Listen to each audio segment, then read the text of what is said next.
方才大战过成群的凶尸，他的黑衣草草披在那件被画成了赵阴旗的白衣外，头发也是随意一束，系得很低，凌乱散开在肩头。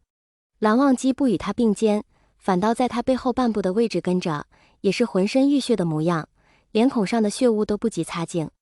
他的一只手还牢牢地按在碧晨剑柄上，仿佛怕有黑的林木间横生变故，另一只手则垂在身侧。魏无羡走动时动作颇大，袖脚不停扫在蓝忘机的手背上，他们站得很近，只要蓝忘机伸出手，便能抓住魏无羡的手肘。只要魏无羡倒下，蓝忘机便能接住他。好在魏无羡体力尚可，一直在那草丛中深深浅浅地走。后山地形诡谲，从未经人开辟修整，他们一口气走了近2刻钟。魏无羡说：“就是这里。”蓝忘机点头，随他走了过去。密密麻麻的树丛后有一处洞穴，入口处却堵着3两块大石。温宁不在，魏无羡推了其中一块，没推动，正欲挽袖子再施力，突听蓝忘机的声音在身后道：“先退后，掩住口鼻。”魏无羡便依他的话，袖口盖住脸孔，遮得只露出一双眼睛，开口时瓮声瓮气，眼中却是细碎笑意。好，听韩光君的。碧晨剑光一闪，伴着轰然一声，转瞬已将那些堵住去路的大石击碎。空气中的石粉连同尘埃乱飞一阵，渐渐落定。蓝忘机望着其后幽深黑暗的通路，微微皱眉，仿佛在思考其中的危险，问魏无羡：“是此处？”魏无羡点了点头。洞中干燥，空气不闻异味，只是相当阴暗。魏无羡在指尖上捏了个明火的法诀，一点火光在他指上跳拨，在洞壁上将2人的身影照得漫长。走了几步，魏无羡突觉身后又有一束更明亮的光芒亮起，知是蓝忘机也在指尖引了一束光，唇角不由自主地上扬了一下。他们走着走着，魏无羡的步子一停，不知踩到了什么东西，蓝忘机的步子也随即停下。魏无羡捏着那束光，蹲身去看，只见脚下是一具凶尸，不知怎么被人劈砍分割成了数节，血肉在断裂的地处焦黑翻卷。打斗看起来至少已有数年，凶尸空洞的眼睛早已风干，周身快要融进泥土中去，唯有一些破体而出的骨骼色作灰白。魏无羡唇角那抹笑意慢慢的消解了。蓝忘机说：“紫电。”魏无羡叹气，起身道：“不错，是紫电。”他在洞中打了个响指，指尖掐着的火光悠悠升起，飘到他们头顶，霎时改作大盛。眼前的路上散落着一具又一具被打散的凶尸，尸块落了一地，无不遍布焦黑的痕迹。蓝忘机无声地握紧了碧晨的剑柄。魏无羡却说：“无事，我看到路了，这边来。”他们一路不可避免地踩着满地尸身骨骼前行，脚步声咯吱作响。走着走着，洞穴深处进入山体之中，不知何处生有石隙，极为稀薄的天光3两射入。魏无羡指尖的光芒熄灭，蓝忘机自他背后上前一步，无声地睁大了眼睛。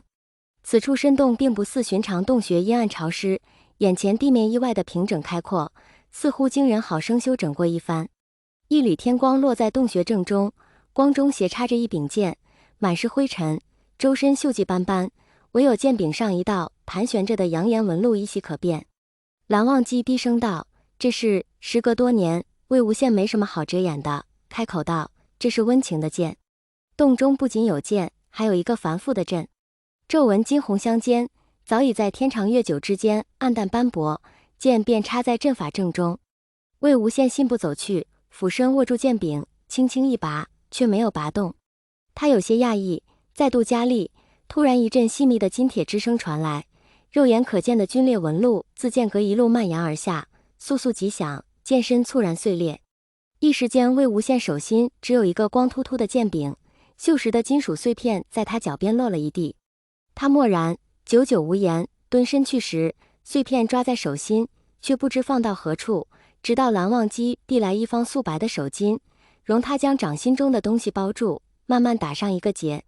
魏无羡说：“这里就是我当初藏起阿夏的地方。”蓝忘机的动作顿住，他接着道：“那是在百家入港围剿的4日亦或5日之前，具体时日我已忘了。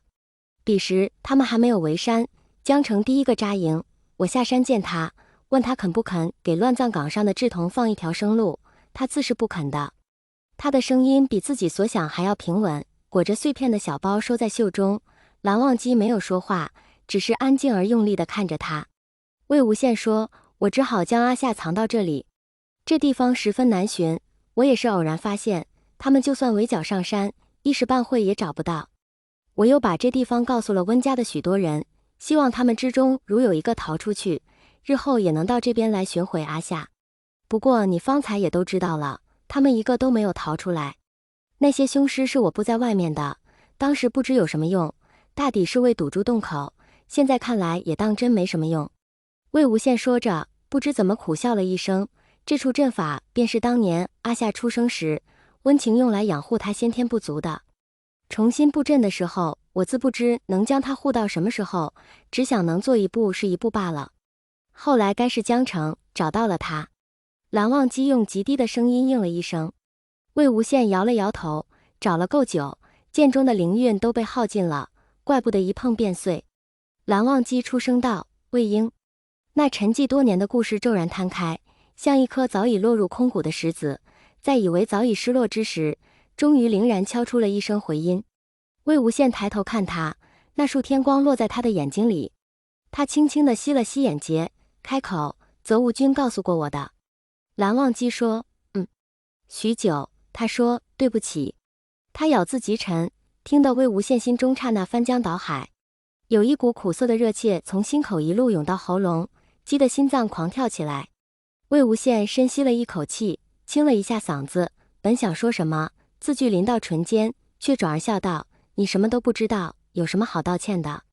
我彼时总想要瞒你，听江城说你和泽无君都不来的时候，我还松了一口气。”停顿一下，他的声音又低了下来：“之前你不是说过，我们之间不必说对不起？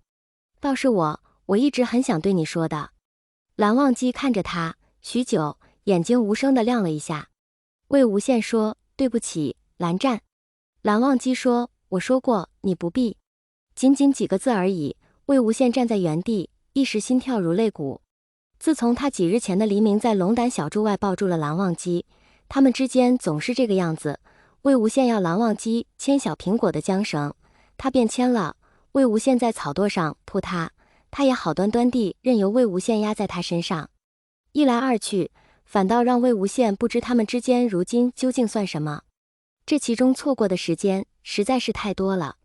他正胡思乱想，却见蓝忘机低头盯着地上的阵法，看了许久，开口道：“我第一次见到云横的时候，他不及一张琴高。”魏无羡怔怔地听着，又见蓝忘机用手轻轻地比了一下，仿佛能丈量出一个方过周岁不久的孩童的身形。蓝忘机更正道：“不，尚小得多。来时虽病得厉害，痊愈也快，只是夜间时常眼注，又常常醒，醒时会哭。”魏无羡的手指在身侧收成了拳。